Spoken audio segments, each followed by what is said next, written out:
be warned, prefaced with, please excuse my face. Um, I got home a little bit earlier today. I left out this morning after the truck started rolling out of the rest area.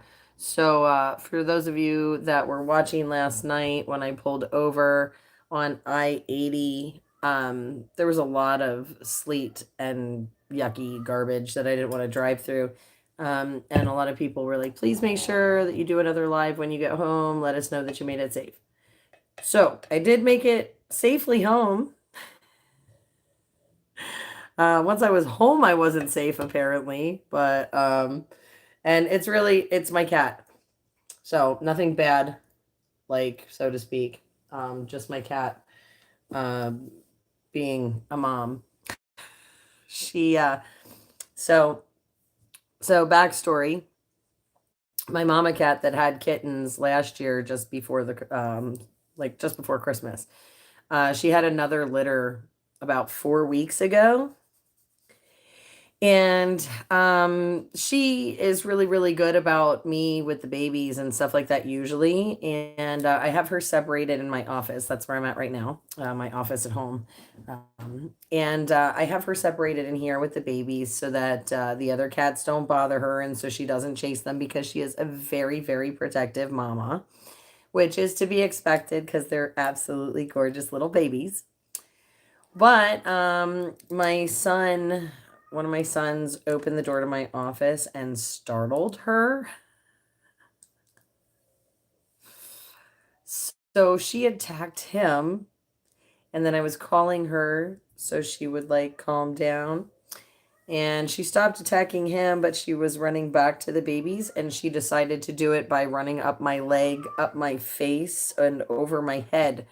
Um, So I almost have a new nose piercing, and she got my eye really good up here and right below. So it looks like somebody punched me. I have a bunch of scratches there. I promise I did not get punched. It was just my cat. So just so you guys are aware, it looks really bad. I know, but it's fresh. It literally just happened in the last 2 hours. And when I got home, I had a bunch of stuff to do to catch up my business really, really fast. Obviously, not being home for 3 weeks. I had some things I had to get done, and I had to get some packages out to the post office before they closed today. So I apologize about not doing a live sooner than this. Um, but like I said, I got home and, I was saying hi to my kids, which was awesome. I haven't seen them in a while. And then I got attacked by my cat. I don't even know. So anyway, I did want to give you guys that quick update that I am home safe, and that all is kind of well on that front anyways. Um yeah. Thanks for hanging out with me last night though, everybody. That I really, really appreciate. It was kind of crazy. And I'm really, really thankful I pulled over when I did because apparently there was like an accident, and Mona told me they ended up closing the bridges because of the ice. So it was a really good thing that I stayed. The roads were real nice and clear this morning. They started running the plows at like between like 2 and 3 this morning. I'm gonna see if I can adjust this a little. I feel like you guys are half looking up my poor banged up nose. Um so yeah, so I made it, like I said, I made it safely, but then my cat mauled me, so I guess I don't know. I just can't win for losing today. But yeah, so anyway, now that I'm home safe and sound, a couple of other interesting side notes. Interesting side notes, residual effects yet from my trip to East Palestine. So the funky taste in my mouth is finally gone. Um, the taste anyway, the metallic-y taste is gone. But that, you know how I said it kind of feels like slippery sort of in your mouth. There's that like it's like a weird film. That's still there. So that's still there. But my throat doesn't bother me. My voice is much better today. My throat doesn't hurt. I'm not clearing it out a lot. I do still taste that peppery taste from time to time. So that's still a thing. Um, my nose isn't near as stuffy. I blew it again, like really, really good a bunch of times. It's still kind of that yellow, that weird yellow color. So not sure what that was about, but it wasn't quite as neon. So that made me feel a little better. I'm hoping that my system was kind of just clearing it out. Um, but again, much clearer today. My sinuses are much clearer. My throat is much clearer. My lips are not burning anymore, so that's a positive thing. Like I said, the metallic-y taste is gone from my mouth, but I still have that weird like slippery film. And like I said, it kind of tastes a little peppery yet from time to time. So when I do clear my throat, when I have to clear my throat, or certain things that I eat. I don't know why, but I still get this weird pepper taste. So, not sure what is going on in that air, but it is definitely not normal. It's definitely not okay. Um, and my eyes had a little bit of goop again this morning. Not pasted shut like yesterday, thank heavens, but there was some in the corners here, like, those goopy sleepers, and they were still kind of that weird yellow color too. So, I'm gonna make sure I keep an eye on that just because it's not yellow is usually a sign of like infection or something, but um, we're gonna see. I really feel like it was just my body's way of like purging a lot of that stuff out and just getting rid of it. Um, so yeah, so I have not even gotten a chance, for those of you that were watching yesterday or last night, I have not even gotten a chance to change my clothes yet today. Um, so that's on the agenda. I want to rewash all those clothes too that were over in East Palestine. Maybe soak them in baking soda. I was reading through some of the other comments in the lives from last night and from yesterday and the previous days, of course, as well. So I've been trying to catch up a little bit so I can take a look at everything and maybe get you guys whatever information I may have missed in questions. Oh, thank you, Rajier. It's good to see you in here. I'm really glad.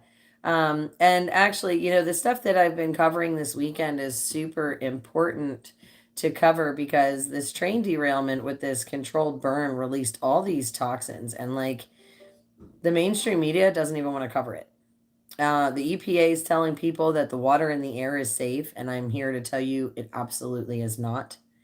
Um, like I said, if you guys watch the videos, you can hear the change in my voice as time goes on.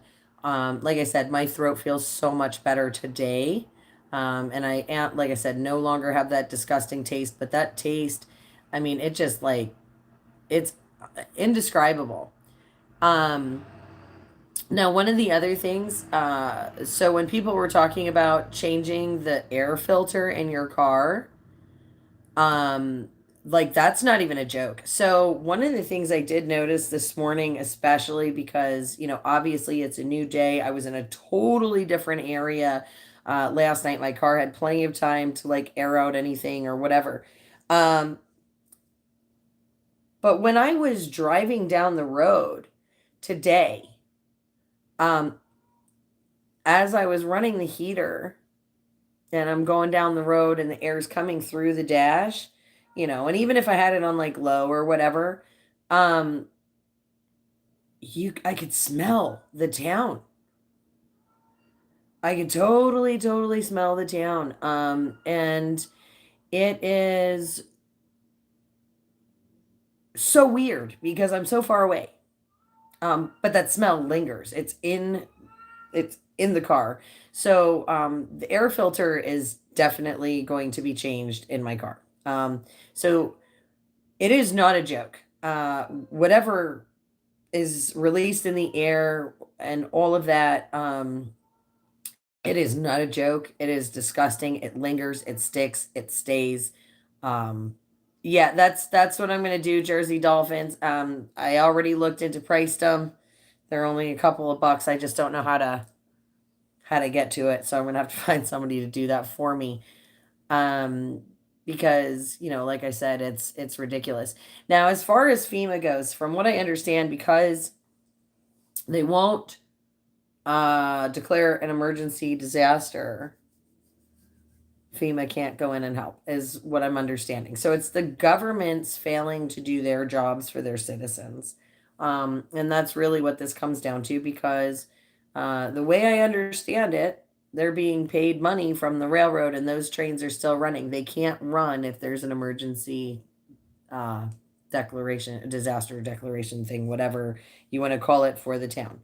So if they declare it an emergency, they can't run the trains. If they can't run the trains, they don't get the kickbacks, from what I understand. So again, I kind of I'm curious about the politics of it, and I would like to know the backstory, but at the same time, the backstory is really irrelevant because the fact of the matter is that these people are suffering. They have almost no recourse. Like I said, I heard from a gentleman at a gas station I was talking to in Pennsylvania, towns away, that said that he has friends living in the town, and there were people going around with slips of paper offering these folks $1,000. That's it, $1,000, and asking them to sign a paper saying they wouldn't sue. No, did I see one of those papers? No, but that was told to me by a complete stranger, doesn't know me. We were just talking about the situation, and he lives in the area, one of the affected towns, and he has family and friends in East Palestine. And I find that absolutely reprehensible. Um, because again, you have Americans that are suffering. I was looking at pictures of these train cars in their backyard, and um, you know, to see the amount of destruction, to see the pictures of the fires, to see the mushroom cloud on these people's phones, like in their camera rolls, this stuff isn't tampered with. It's real. It's legitimate. When I was standing on ground zero, to have the SUVs pulling up behind us as we're filming, what's really the agenda here? Yeah, I guess he said he was warning everybody not to sign them and telling everybody in the town not to sign them. But this is the reprehensible crap that they pull. Like I said, it comes down to money. And I hate the fact that it's all about the dollar. Why isn't it about human life? You know, we we really should be focused on helping each other out. We should be focused on lifting each other up and taking care of each other. And to see our governments fail so miserably in this instance for these people, for this town. It's unacceptable. It's unacceptable. And you know, that's that, but the truth is that's when it allows us the opportunity to show our government what the American people are all about. And we are about assisting each other in times of need, in times when it really counts, when stuff gets really really tough, when we're really in the trenches, we all pull together. And Americans have been known to do that over and over and over again, and they pull together and they pull through for each other. And that's really what this last weekend was about, was getting these guys at least a temporary band-aid, because that's all it really is. I mean, this is some serious stuff. There was a lady who was saying that they told her that her farmland is completely unusable now, a couple miles down the road, completely unusable. They've had livestock and animals dropping dead. Their water is yellow or gray and cloudy and disgusting. It smells. The smell, just the smell, the air. I'm really hoping they don't.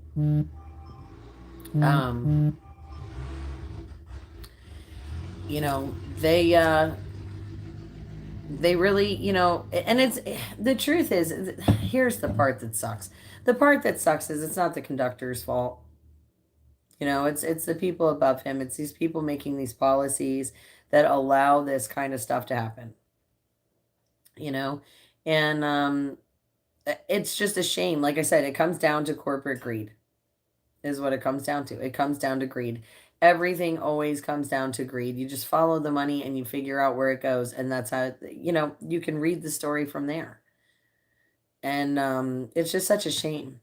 Because, like I said, these families, these are not multi-million dollar homes, folks. These aren't people that have the luxury of being able to just up and move. They're blue collar.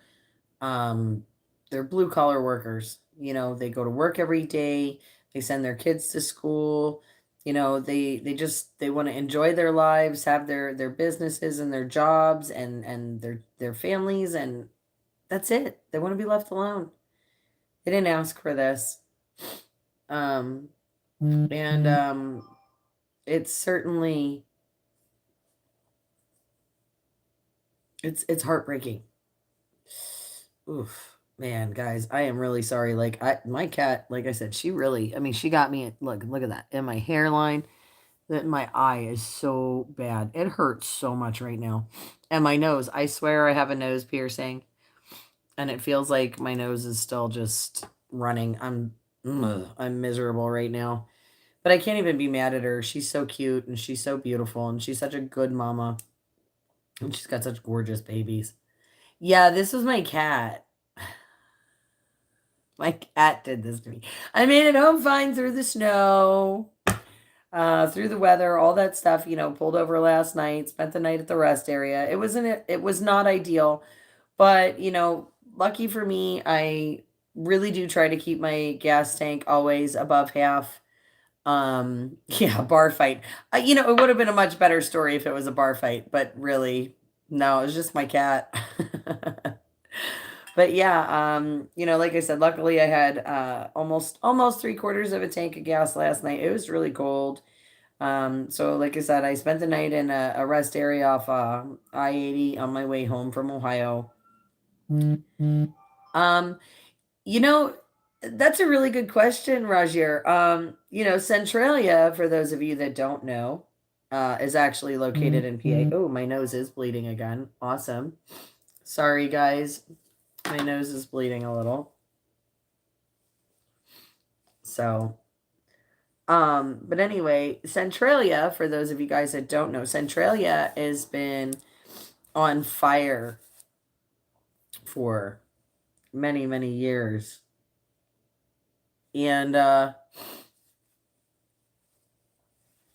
they evacuated the town, all except for I think it's like one guy yet that still lives there. And yeah, it's on fire underground. So they had mines, coal mines going all through the town. They're all underneath the town.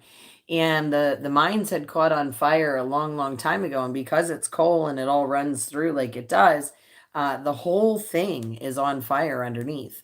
And it has been. It's been burning for a very, very long time. They actually, yeah, that's what I thought. It was one guy yet. Still one guy, and he's the last one holding out. Almost everybody else moved out, sold their property, whatever. The main road, they used to have a lot of graffiti on it. There was this paved road into Centralia, and people had come from all over the place, and they had tagged it with, whatever their name or group or whatnot. And they actually, what was it, last year or the year before? I can't remember because this whole, oh, my nose itches. Sorry. This whole last year is been a blur. But yeah, they shut it down. They shut down the road, and then they actually bulldozed it. They bulldozed it and graded it over. So yeah, so you can't even go back that main road anymore. I think there's still like one or two side roads you can get in if you know where you're going. But like I said, there's only one person living there. And what's going on now with East Palestine is like this water and the soil and all that's going to be contaminated for years. Like this is not okay. It's not going to go away anytime soon. So yeah, this is going to be a problem for a long time. And the thing is it's not just East Palestine. Okay. Um, It's all over the place. Well, sports writers, I don't think it's just Ohio because see here, I was exploring this last night with everybody on the live. So like Ohio, there you're right on the Ohio-Pennsylvania border. Okay. And Ohio and Pennsylvania are really two giant agricultural states. Um, and if you think about it, everywhere I okay, so I'm Southeast PA, so I'm close to you. I'm about an hour and a half from Philly. So awesome sports writer. But yeah, like I said, I really think that with our state and Ohio being big farming states, you also have a lot of the Amish and Mennonite communities in our states, and they're sovereign. They're sovereign, which means that they're labeled as domestic terrorists according to um, the sustainable development programs.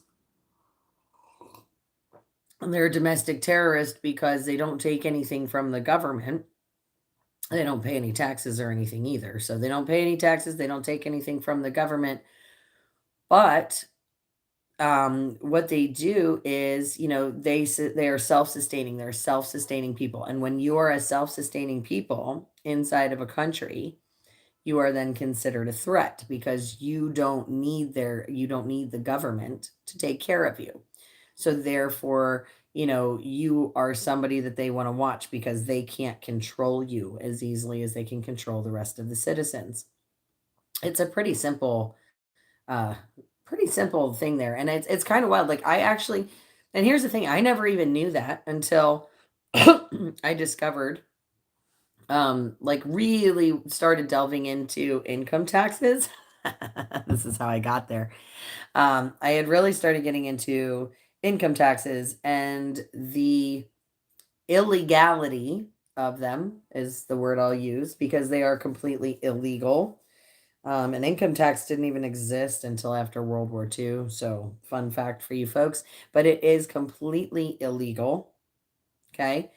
Um, and like I said, when I was looking into that, one of the things I wanted to look at was, well, how do I not pay taxes? Because taxes are supposed to be voluntary, right? So, and that's really, they're supposed to be voluntary. So I checked into that a little bit. And like I said, when you actually read and research into it, um, like I said, you find out that if you declare yourself sovereign from the United States, you say, hey, look, I don't want Social Security. I don't want any of this other stuff. You know what I mean? I don't want anything from you. You tell the government, I don't want anything from you. I'm going to take care of myself. I'm going to keep all my money. I'm going to do this. I'm going to do that. You are put on a list as a domestic terrorist. You are automatically a domestic terrorist. You are automatically a person of interest. And if you look at Agenda 21 or Agenda 2030 and the sustainable development and how it all rolls in together and the climate change and the 15-minute cities, you know, it makes sense. It all makes sense. And then like I said, they do this and they're polluting and contaminating the air, the water, the soil right here on the Ohio-Pennsylvania border, right where there's a huge population of Amish and Mennonite people. Okay. And they're all self-sufficient and they all have the knowledge to be able to teach other people how to be self-sufficient. That makes them a threat to the US government. That makes them dangerous. So, what better way to decimate these people than to ruin their land? It's a thought that I've had. It's also, the other thing is it also helps contribute to food shortages because here's the other thing, you look at the Sustainable Development Program and they talk about wanting to cut down the world's food production. Okay, the food production. They want to cut that down as well as the world population, which we already know. But what I'm saying is they want to cut down the food production in the world as well, because part of sustainable development is that they don't want any more organic foods. They want to spray every single thing down with chemicals. And like I said, guys, it takes time. You have to go on and you have to, take the time and really read through some of this stuff. And if you're not sure of a definition, look it up.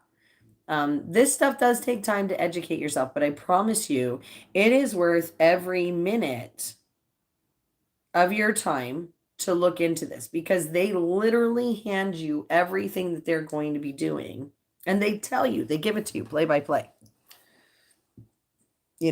So like I said, they want to spray everything. They want it all genetically modified. They don't want any organic foods.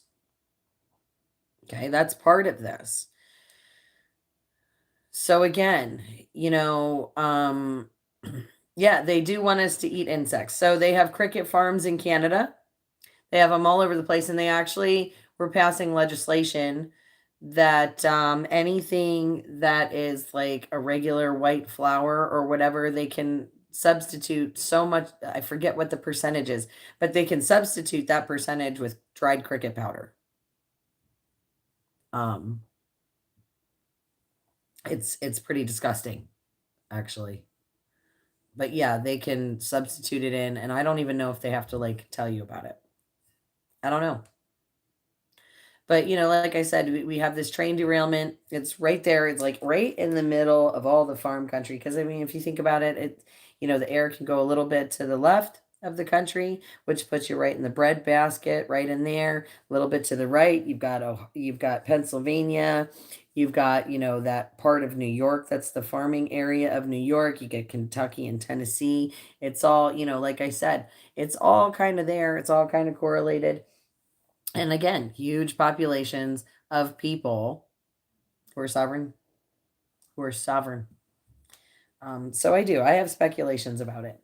But regardless of those speculations, regardless of what we may or may not think is going on, regardless of what the evidence may or may not suggest, we still have an inept government that is not doing what it needs to do for the people of this town. Now, it is my opinion, I am not an expert, but it is my opinion that everyone in that town should be relocated. And it's not just that town, it is the surrounding towns as well. Check out channel called Squirrel Tribe, latest video, worst case scenario, right along with the Centralia. Okay, I'll have to check that out. I know you guys were suggesting that last night. I was trying to catch up on some other things, but I will check out the Squirrel Tribe thing. But again, what I'm getting back to is that, these governments are inept. They're not doing the right thing. They're not working for us, the people. Okay. And you have a tragedy like this. And like I said, all of these people in these towns should be relocated. But then that leaves the question. Okay. So here's another, this is another thought. It does leave the question that if we relocate these people, where do they go? And here's the thing. If they sell, they're selling their homes at a loss because their property values have decreased. So where are they going to be able to afford to go? The cities. And I saw it in the comments you mentioned about the 15-minute cities. I talk about them in a little bit of detail on last night's live, and about how I feel about them and what I truly think that they are. And like I said, my true opinion is that they are nothing more than ghettos on steroids from the Holocaust. It's another Trojan horse. They want to make it look all pretty, but the truth is when you read through the legislation and you understand exactly what it is they're trying to do, it is literally the ghettos on steroids. And if we don't start paying attention to how all of this feeds into, like, one part feeds into the other, which feeds into the other. It's a big big web. This isn't just a simple cut and dry, here or there. Yeah, free range jails, exactly.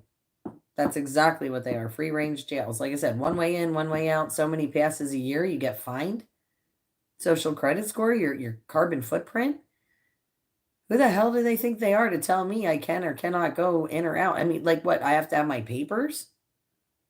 That's not America. That's not freedom. That is not freedom.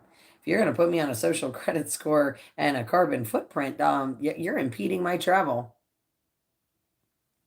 Exactly. The medical passports. I'll use that word because I really don't need the extra strikes on YouTube. I have enough already. Um, but yeah, the medical passports, that's another one. Digital currency, that's another thing. Yeah, all in gated communities, that's right. And they're making everything cashless too. You have to have a QR code to get in. No. Yeah, the real IDs. What's the deal with the real IDs? What you have to show all that stuff to get an ID to begin with. What's the difference? More money out of my pocket? Ooh, you let it be valid for 6 years instead of 4? You charged me double. And it doesn't say anything different. It just has a little gold star on it.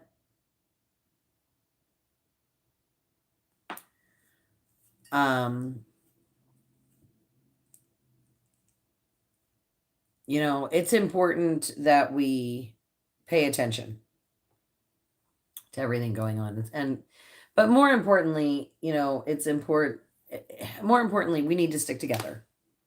We need to take care of each other. So, like I said, the trip to East Palestine, it was very eye opening. Like I said, that the fact that they're telling people that things are fine, they're not fine.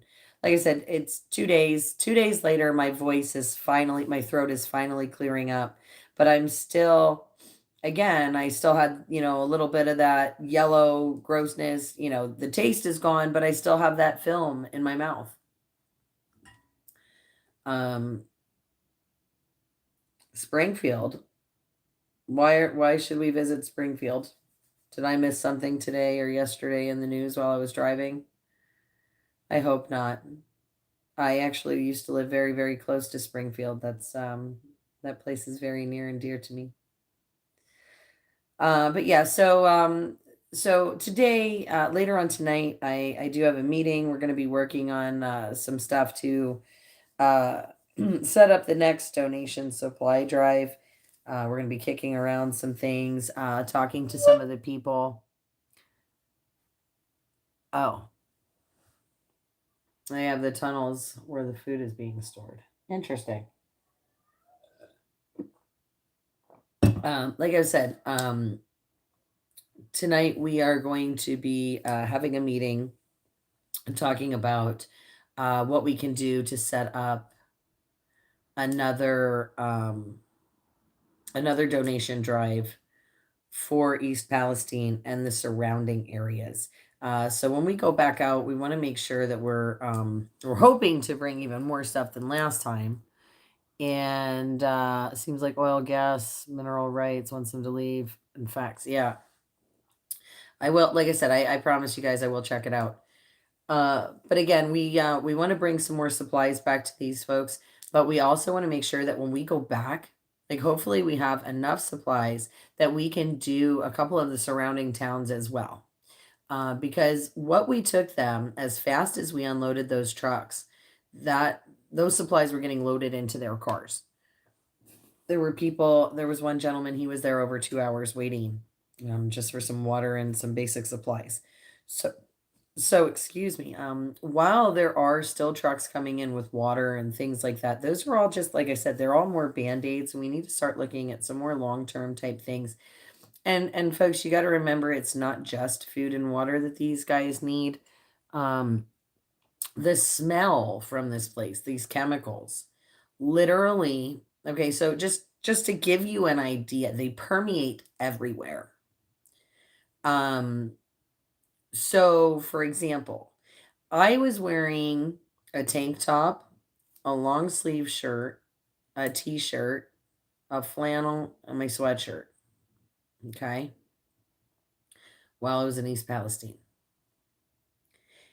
Every single one of those layers was permeated with the smell from outside. It was in my skin. Like, as I got ready for my shower and I'm stripping the layers off, I could smell the stuff on each layer. And then I smelled like right here at my shoulder, and you could smell it coming. I could smell it coming out of my pores. Okay. So this stuff is sinking into everything they own, and it lingers. Um, and so again, these guys are going to need a lot more help than just water and food. One of the biggest things that I really want to try and help them with is water purifiers and air purifiers. These folks could absolutely use these in their homes. Um, Especially, like I said, the air purifiers, the water purifier, both of them, they're so unbelievably essential. Like I said, their water is either like a yellow or a milky gray. It has like a funny smell to it. When I was standing over the streams, they go underneath people's houses and they have all the stuff to like catch some of the sludge, but they smell awful. It's like petroleum mixed with mushroom farms. I don't even know how to describe that smell. Just like I can't describe the taste. It's something that unless you experience it, it's very hard to relay. Uh Brought down NBC's shell is on Ohio River, cobalt went under the tracks, and in PA, mineral rights and drilling. That may be. Um Okay. All right, guys. NBC suit was supposed to be for dramatic effect. Okay. Um, like I said, guys, I like reading the comments. I like to see what you guys, what kind of information and stuff. As you know, I have not had a whole lot of time uh, to do a whole lot of extra stuff. I've been on the road for almost 3 weeks. This is actually the longest I've been home in 3 weeks. Um, so that's kind of nice. Now, as far as FEMA, let me see. Have they been there to help anyone relocate? Not that I'm aware of, from what I understand. They wouldn't declare an emergency. So FEMA wasn't able to come in and help. And my family, yes, they do miss me from time to time. Now, usually I am home during the weekdays. So usually I'm home during the weekdays, and I'm kind of off on the weekends, going out and covering events for you guys, so that you guys can see what's going on in the world and all of that. Now, from time to time, there's times like now where a few weeks ago I was in Connecticut. I was covering two different events in Connecticut, and my next stop was going to be Canada.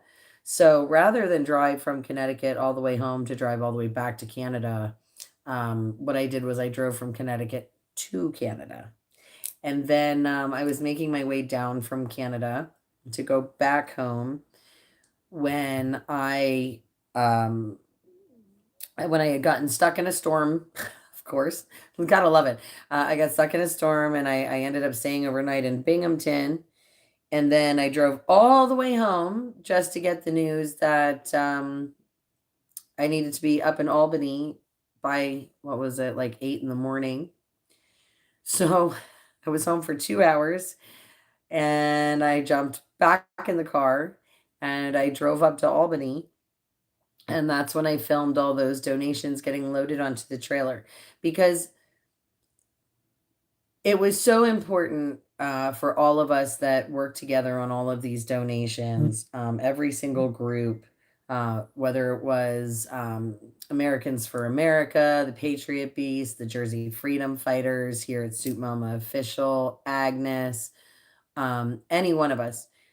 We wanted every single step of this to be transparent for everyone to see. And we wanted you guys to share in our journey from the beginning to the end. So, like I said, it was super important that I made it up to Albany. So, like I said, I went all the way up to Albany. I recorded all that. And then there were three of us from the kitchen that were going to originally go from the Albany area and meet everybody out closer to Ohio. But we ended up getting rerouted because they needed some extra hands in Hagerstown.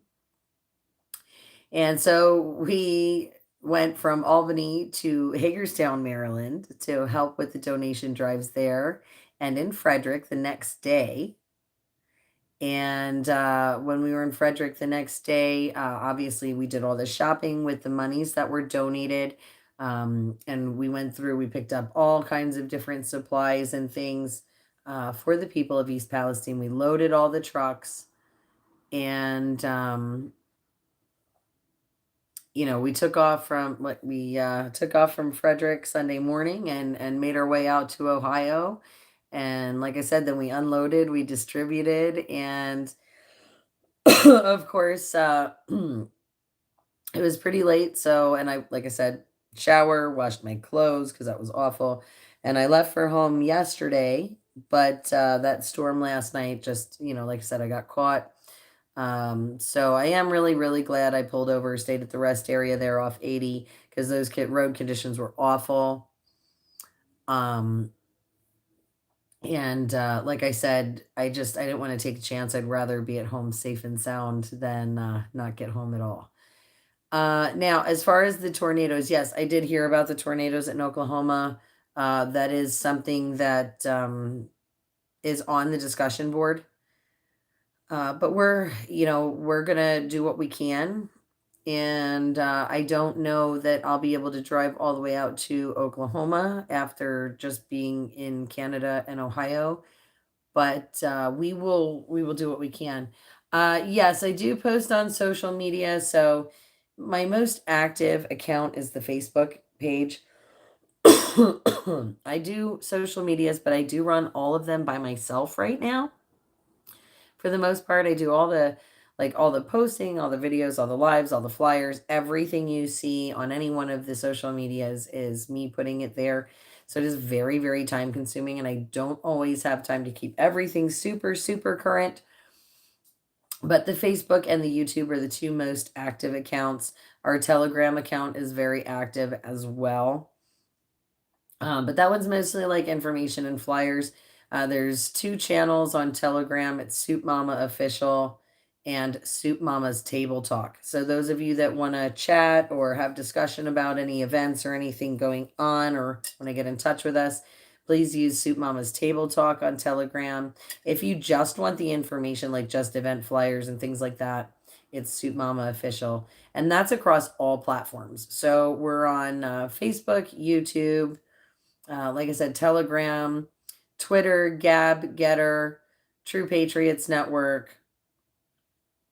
And I feel like I'm forgetting one, but that's most of them. So again, like I said, they're not all super current, but the Facebook is the most active. That one does have the most current information. It's usually the first page updated.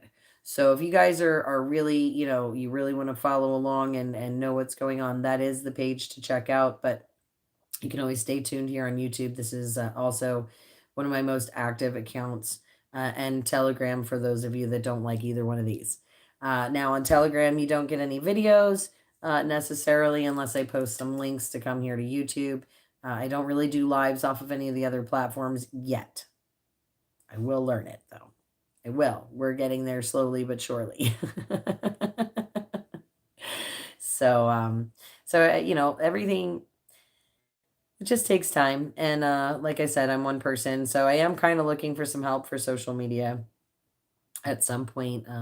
Hopefully, maybe having an extra set of hands. So yeah, I can, yeah, exactly. I can try and help set up some Oklahoma groups and stuff like that. I just don't know if I'm going to be able to get out there. The truth of the matter is that, guys, I am one person. We are one group as the kitchen, um, and we do our absolute best to help in every capacity, everywhere we can. But the truth is it takes a lot of money to make it go, and it's money out of all of our own pockets. We really, we've paid to do all of these events ourselves. All of the relief, everything, it's all volunteer, it's all unpaid, it's all money and time, sacrifices that we make. So, yes, we want to help in every capacity possible, but there are just times where it's not feasible for all of us.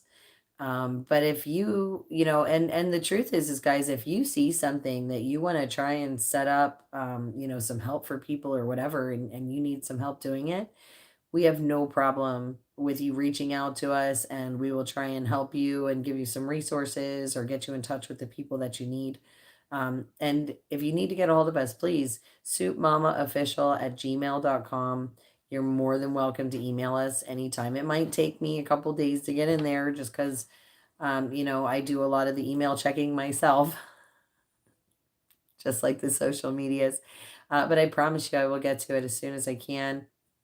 And we have regular meetings with the kitchen at least once a week. We are all together as a group, talking, discussing things. So, oh man, my nose really hurts, guys. Ugh. So if there is something, we will happily bring it up and discuss it in our meeting and see how we can help. So again, if you want to set something up, if you see something going on in your community or in your state and you want to help and you just don't know who to talk to or how to get it started, please feel free to reach out to us. And like I said, we can try and get you in touch with people that can help and help you get motivated. So that's really, that's really a big way that we can contribute, even if we can't be there. Um, Also, guys, if there's stuff that you want to see us talk about, please reach out to us. I want you guys to be the voice. The kitchen, the idea behind the kitchen is to bring everybody to the table so everyone has a voice. Um, we ask, always that you be respectful, no matter which social media platforms it is. We do ask that everybody be respectful. Everyone's entitled to a difference of opinion. Everybody's entitled to, agree to disagree. But we don't do the name calling and all that. We would like to keep it clean, like to keep it respectful. We like to have real discussion, and that's really what we want to offer, is a place for people to have real discussions so that we can get to a middle ground for everyone. I'm going to turn that on because it's getting a little dark. Here you can see I'm really getting black and blue, really swollen under here. This looks really ugly. Really ugly. My cat she's amazing. She's amazing. But not very nice. Very pretty to look at, but not very nice, especially when it comes to protecting her babies. I don't know. Like I said, my kid startled her, and that was it. That was it. She just went into full blown mama mode. But but anyway, guys, with that being said, I have just over an hour until I have to be in some meetings this evening, and I still have to make something for dinner really fast for my family. They've made it very clear that they missed my cooking, so since it's been a hot minute. So my teenage boys have missed mom's cooking a little bit, and so I'm gonna get off of here. I'm gonna make them some dinner. I just wanted to say a heartfelt thank you to all of you, especially those of you last night, keeping me company, keeping me tabs. they're keeping tabs on me and offering me places to stay, and for your generosities. Um, it means more to me than you know. You guys actually helped pay for the gas that kept me warm last night, and I want to say thank you. I don't know. I don't ever like asking for help or anything like that. And you guys were really awesome just offering out of the goodness of your heart. And I do want to say thank you because, like I said, you guys replaced the gas that I had to use to run my car because it was really, really cold. So thank you for keeping me warm. And I really want to say thank you very, very much, guys, for your concern and your love because it touched me in such a big way last night that you guys all care so much. Sometimes it's tough when you're on the road all the time and you don't see everybody as often as you'd like to, or like I said, I'm always so busy and I'm trying to do so many things and trying to lend a voice and lend a helping hand in all these different groups for all these different events, all these different places. And sometimes it gets a little lonely and I wonder, you know, but you guys showed me um, you guys showed me that there really are compassionate, caring people out there still. So thank you so much. And I can't tell you how much it means to me. And I really appreciate it. So anyway, with that being said, like I said, guys, I have some meetings. I gotta cook dinner, and I really want to get some ice on my eye because, as you can see, it is swelling. It is starting to get purple, and it's really irritated. Like it's really starting to hurt some. You can see it's like really swelling up in here now. I don't know what's for dinner yet, Jersey. I I don't even know what's in my fridge. It's gonna be a convoy cooking style night. Like, what do I got? And let's just throw something together. I don't know, but so it's gonna be mom surprise. Mom surprise. I don't know. Um, but again, guys, thank you for all of your love. Thank you for your support. And like I said, I just wanted to check in and let you guys know that I'm alive and semi well. Just have a new nose piercing and black eye from my cat. So, but anyway, guys, I love you so much. Thank you. God bless, and I'll talk to you again soon.